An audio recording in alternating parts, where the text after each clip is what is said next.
My dear student, pay attention to what I will teach today. Today I will teach chemistry lesson number first, chemical equation and reaction. तो first of all हम ये जानेंगे कि what is जो है कि chemical reaction. तो chemical reaction क्या है, इसके बारे में हम लोग जानेंगे आज। कह रहा है कि the process in which new substance with new property are formed is known as chemical reaction. कह रहा है कि वह प्रोसेस जिसमें ओल्ड सब्सटेंस से नए सब्सटेंस का फॉर्मेशन होता है और उसकी प्रॉपर्टी भी नई होती है। तो ऐसे प्रोसेस जिसमें कि ओल्ड सब्सटेंस से न्यू सब्सटेंस का क्या होता है, फॉर्मेशन होता है और उसकी प्रॉपर्टी भी क्या होती है, न्यू होती है। तो this type of process is known as chemical reaction. ठीक है, जैसे कि हम लोग एक एग्जांपल के तौर पर देखते हैं, मैग्नीशियम रिबन ले लीजिए और उसको ऑक्सीजन के प्रेजेंट में बर्न कीजिए। तो मैग्नीशियम की प्रॉपर्टी होती है कि वो सॉलिड होता है, ठीक है ना, और ऑक्सीजन की प्रॉपर्टी होती है कि वो गैस होता है। दोनों आपस में रिएक्ट करके बनाएंगे न्यू सब्सटेंस, क्या, मैग्नीशियम ऑक्साइड, जो कि पाउडर फॉर्म में होता है। एग्जांपल हम ध्यान देंगे, देखिए मैग्नीशियम ये रिबन है, ये ऑक्सीजन है, इसके प्रेजेंट में रिएक्ट करके मैग्नीशियम ऑक्साइड फॉर्म करता है, ठीक है ना। तो ये केमिकल रिएक्शन है क्योंकि न्यू सब्सटेंस बन गया, इसकी प्रॉपर्टी दूसरी हो गई, ये जो सब्सटेंस है इससे इसकी अलग प्रॉपर्टी होगी। तो ऐसे प्रोसेस को बोलते हैं केमिकल रिएक्शन। इसमें एक बात और ध्यान देना है कि the substance which take part in chemical reaction, the substance which take part in chemical reaction is known as reactant। जो केमिकल रिएक्शन में टेक पार्ट करते हैं उसको रिएक्टेंट बोलते हैं। And the substance which produce as a result of chemical reaction is known as product। जैसे देखिए magnesium take part कर रहा है ऑक्सीजन के साथ, तो ये रिएक्टेंट हो गया, मैग्नीशियम और ऑक्सीजन रिएक्टेंट हो गया, और मैग्नीशियम ऑक्साइड जो फॉर्म हुआ है न्यू सब्सटेंस, ये प्रोडक्ट हो गया, ठीक है ना। तो the substance which take part in reaction is known as reactant और the substance which form of the reaction is known as product. देखते हैं इसके बाद नेक्स्ट टॉपिक हमारा है, कह रहा है कैरेक्टरिस्टिक्स ऑफ केमिकल रिएक्शन। जो केमिकल रिएक्शन जब होती है तो उसके कुछ कैरेक्टरिस्टिक्स होते हैं जिसे हम समझते हैं कि हाँ केमिकल रिएक्शन हो रही है। पहला तो इवोल्यूशन ऑफ गैस, जब भी केमिकल चेंज होगी, केमिकल रिएक्शन होगा तो सब्सटेंस आपस में रिएक्ट करते हैं तो प्रोडक्ट फॉर्मेशन करते हैं। तो कुछ प्रोडक्ट ऐसे होते हैं जो कि गैसीय फॉर्म में बनते हैं जिससे कि गैस का इवोल्यूशन होता है। सब में नहीं, लेकिन ये केमिकल रिएक्शन का एक प्रॉपर्टी है जिसमें कि गैस का इवोल्यूशन होता है। अब एग्जांपल के बेस पर हम कैसे मानेंगे भाई, जैसे लकड़ी ही मान लीजिए, आप लोग वुड को बर्न कीजिए तो देखिए उसमें कार्बन डाइऑक्साइड गैसीय होती है ना, मतलब कि burning of would is chemical reaction. Formation of precipitate, chemical changing होती है, केमिकल रिएक्शन होता है तो इसमें प्रेसिपिटेट भी फॉर्म होते हैं। अब आप लोग सोचेंगे प्रेसिपिटेट क्या होता है भाई, तो अब एग्जांपल, सिंपल एग्जांपल के बेस पर इस तरह से जो है कि हम लोग समझेंगे कि सपोज कीजिए जैसे मिल्क है, तो मिल्क में देखते हैं कि आप किसी बर्तन में रखेंगे तो उसके बॉटम में कुछ बैठता नहीं है, और वही मिल्क यदि फट जाता है, छेना बन जाता है, तो देखते हैं कि सफ़ेद सफ़ेद नीचे बैठ जाता है। तो उसी तरह से मैक्सिमम रिएक्शन ऐसी होती है जिसमें कि रिएक्टेंट और product soluble reactant soluble condition में होता है। और जो ही वह प्रोडक्ट बनाया तो नीचे उसके बॉटम में कुछ जो है कि ब्लैक, वाइट, येलो कलर के मटेरियल डिपॉजिट हो जाते हैं, उसी को हम बोलते हैं प्रेसिपिटेट। और ये प्रूफ करता है कि केमिकल चेंजिंग हुई है। चेंज इन कलर, जब रिएक्टेंट का कलर कुछ और होता है और जो प्रोडक्ट बनता है तो उसका कलर कुछ और हो जाता है। मतलब केमिकल चेंजिंग में आपका क्या होता है भाई, तो कलर भी चेंज होते हैं। चेंज इन टेम्परेचर, कुछ ऐसे केमिकल चेंज है जिसमें रिएक्टेंट का टेम्परेचर कम होता है और प्रोडक्ट बनेगा तो टेम्परेचर उसका राइज अप हो जाता है, या बहुत ज़्यादा रहता है, प्रोडक्ट बनने के बाद टेम्परेचर कम हो जाता है। चेंज इन स्टेट, अब सॉलिड रहेगा तो प्रोडक्ट गैस बन सकता है, या गैस रहेगा तो सॉलिड भी बन सकता है। तो केमिकल चेंजिंग में ये भी होती है। तो ये जो कैरेक्टरिस्टिक्स है ये सब है आपके केमिकल चेंजिंग। अब हम नेक्स्ट टॉपिक हमारा है केमिकल इक्वेशन।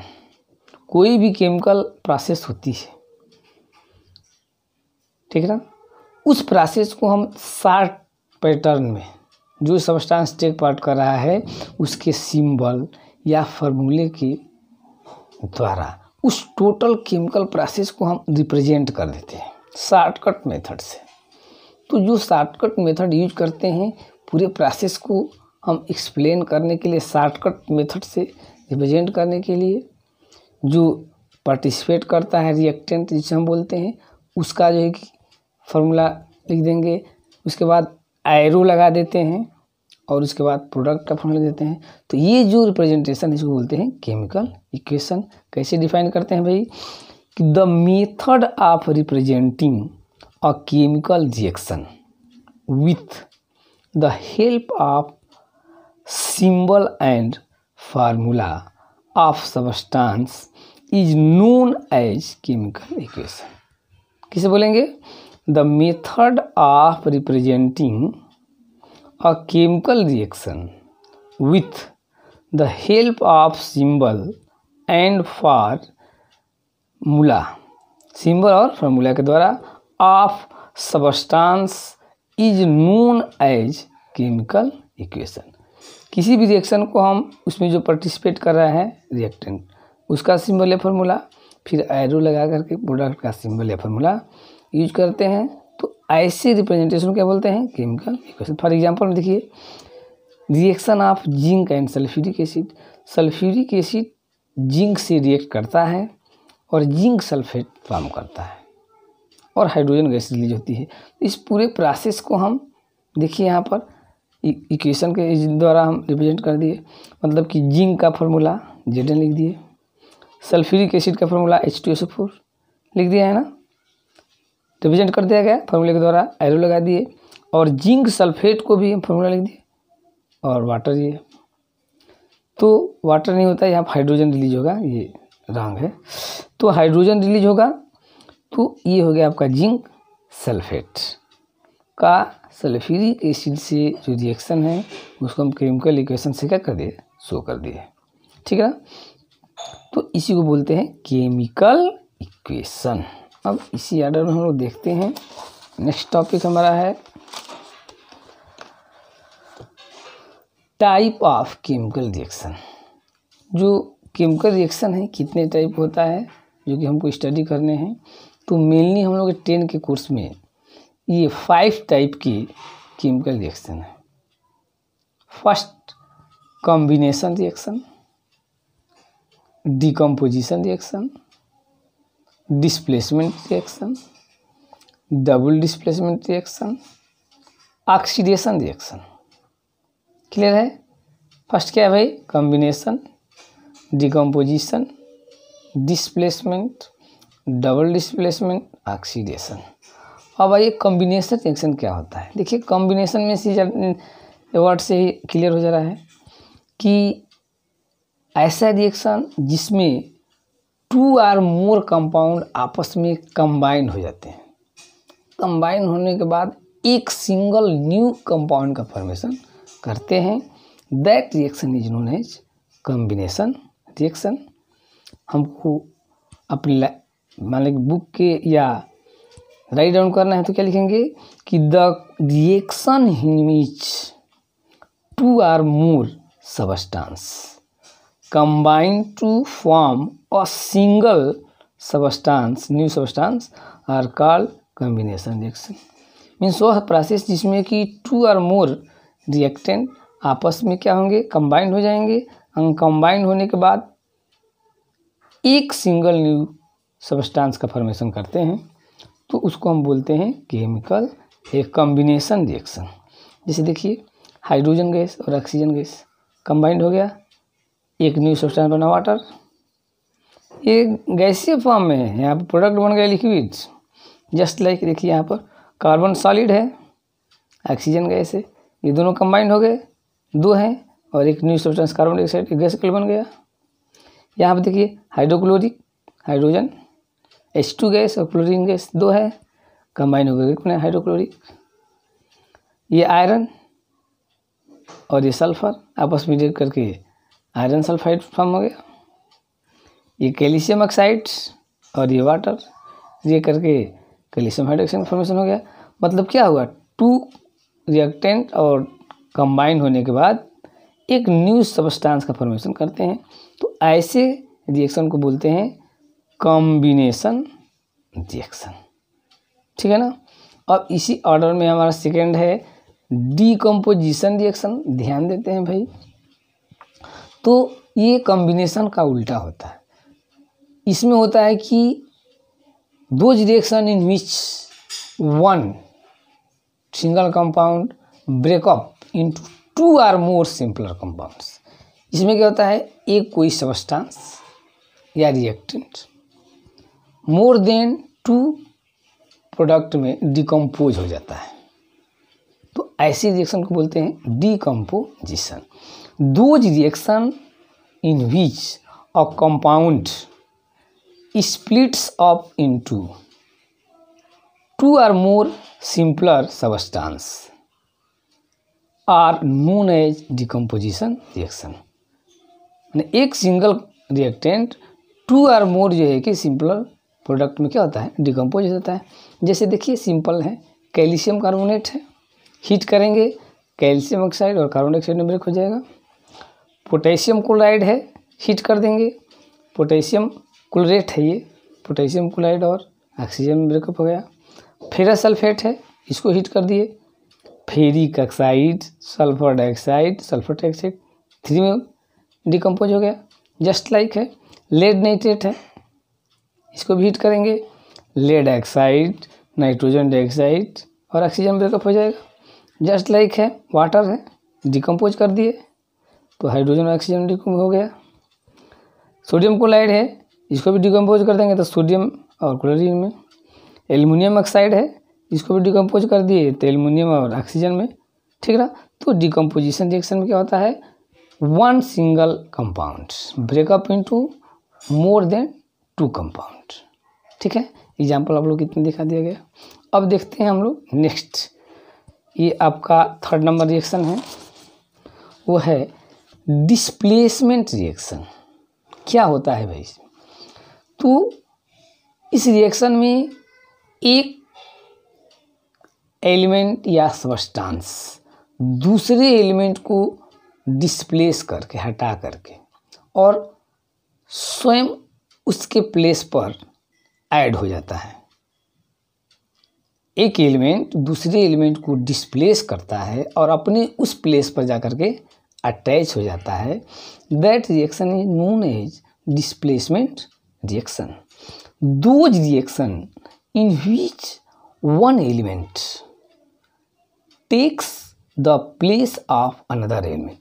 एक एलिमेंट दूसरे एलिमेंट का प्लेस को क्या करता है, टेक कर लेता है, उसको हटा करके अपने जुड़ जाता है। In a compound are known as displacement reaction. कह रहा है कि those reaction in which one element take the place of another element, दूसरे का स्थान क्या करता है, ले लेता है। Element in the a compound are known as displacement reaction. ठीक है ना। एक एलिमेंट दूसरे एलिमेंट का प्लेस क्या करता है, टेक कर लेता है, उसको हटा देगा, अपने जुड़ जाता है। जैसे देखिए कॉपर सल्फेट है, और जिंक से रिएक्ट करा तो जिंक जो है कि कॉपर को डिस्प्लेस कर देगा और अपने सल्फेट के साथ ऐड होकर zinc sulphate copper displace. Just like देखिए मैग्नीशियम भी जब हम रिएक्ट कराते हैं तो मैग्नीशियम भी कॉपर को डिस्प्लेस कर देगा, यहाँ पर अपने ऐड हो जाएगा। आयरन का भी वही जो है कि हालत है, कॉपर को डिस्प्लेस कर दिया, अपने सल्फेट के साथ ऐड फिर सल्फेट होंगे। जस्ट लाइक अब देखिए यहाँ पर क्यूप्रिक क्लोराइड है, लेड से रिएक्ट कराया, लेड भी कॉपर को डिस्प्लेस कर दिया, अपने आकर के लेड के साथ टच हो गया। एल्युमिनियम नाइट्रेट है, कॉपर से रिएक्ट कराया, अब कॉपर सिल्वर को हटा देगा, सिल्वर नाइट्रेट है, और अपने इसके साथ जुट गया। अब देखो मैग्नीशियम भी है, इसमें भी आपको हाइड्रोजन को डिस्प्लेस कर दिया मैग्नीशियम और अपने मैग्नीशियम क्लोराइड फॉर्म कर लिया, डिस्प्लेस करा है ना। जस्ट लाइक है क्यूप्रिक ऑक्साइड मैग्नीशियम, अब मैग्नीशियम जो है कॉपर को डिस्प्लेस करके मैग्नीशियम ऑक्साइड का फॉर्मेशन कर लिया। तो ये होता है एक एलिमेंट दूसरे एलिमेंट को डिस्प्लेस करता है और उसके प्लेस पर अपने जो है कि क्या करता है, जा करके अटैच हो जाता है। तो इसको बोलते हैं डिस्प्लेसमेंट रिएक्शन। अब देखते हैं डबल डिस्प्लेसमेंट। ये भाई अब सोचेंगे कि डिस्प्लेसमेंट तो पढ़े हैं, ये डबल क्या है भाई। तो इसमें ऐसा होता है कि जो भी एलिमेंट होते हैं वो अपने अपने अपोजिट आयनों का इंटरचेंज कर लेते हैं। एक सब्सटेंस का अपोजिट आयन दूसरे सब्सटेंस के नेगेटिव आयन से पॉजिटिव आयन दूसरे सब्सटेंस के नेगेटिव आयन के साथ चला जाता है और दूसरा का नेगेटिव दूसरे के पॉजिटिव के साथ अपना जो है इंटरचेंज कर लेते हैं अपने अपने आयन्स को। तो ऐसी रिएक्शन को बोलते हैं double displacement reaction. Those reaction in which two compound reactant, ठीक है ना, by an exchange of ions, अपने अपने आयंस को क्या करते हैं, एक्सचेंज कर लेते हैं, to form two new compounds are called double displacement reaction. कर है ना, इंटरचेंज इट्स आयंस। कोई कंपाउंड है प्लस और माइनस बना है, दूसरा भी प्लस और माइनस फॉर्म है, तो पहला वाला अपने प्लस को दूसरे वाले के माइनस के साथ और दूसरा वाला अपने माइनस को पहले वाले के प्लस के साथ इंटरचेंज करता है। फॉर एग्जांपल हम देखते हैं, अब देखिए सिल्वर नाइट्रेट है और सोडियम क्लोराइड है। अब सिल्वर Ag प्लस है, NO3 माइनस है, इसमें Na प्लस है और Cl माइनस है। अब ये Ag प्लस NO3 को हटा करके इसका ले लेगा Cl माइनस, AgCl फॉर्म हो जाएगा और ये प्लस सोडियम अपना इसके नाइट्रेट को ले सोडियम नाइट्रेट फॉर्म हो जाएगा। जस्ट लाइक देखिए बेरियम क्लोराइड है, BaCl2 में भी Ba प्लस Cl माइनस, ये Ba सल्फेट माइनस को अपने ले लेगा, इंटरचेंज कर लेगा, ये सोडियम के साथ चला जाएगा। जस्ट लाइक है बेरियम क्लोराइड, इसमें भी बेरियम क्लोराइड कॉपर सल्फेट में सल्फेट से रिएक्ट करके बेरियम सल्फेट और कॉपर इसका क्लोराइड को लेकर के cuprous chloride. Just like copper sulphate plus hydrogen sulphide H2S, इसमें भी इंटरचेंज कर लेगा। लेड नाइट्रेट पोटेशियम हाइड्राइड से रिएक्ट करेगा, इसमें भी इंटरचेंज कर लेता है। तो ये क्या करते हैं, अपने अपने आयंस को जो है कि इंटरचेंज कर लेते हैं। तो that type of reaction is known as double displacement reaction. मतलब दोनों जगह डिस्प्लेस हो रहा है, इस सब्सटेंस का भी आयन उस साइड जा रहा है, उस साइड का भी इस साइड जो है इंटरचेंज हो रहा है। तो ऐसे रिएक्शन को डबल डिस्प्लेसमेंट रिएक्शन बोलते हैं। अब आते हैं हम लोग फोर्थ नंबर रिएक्शन हमारा है ऑक्सीडेशन रिडक्शन। दोनों प्रोसेस एक साथ होती है।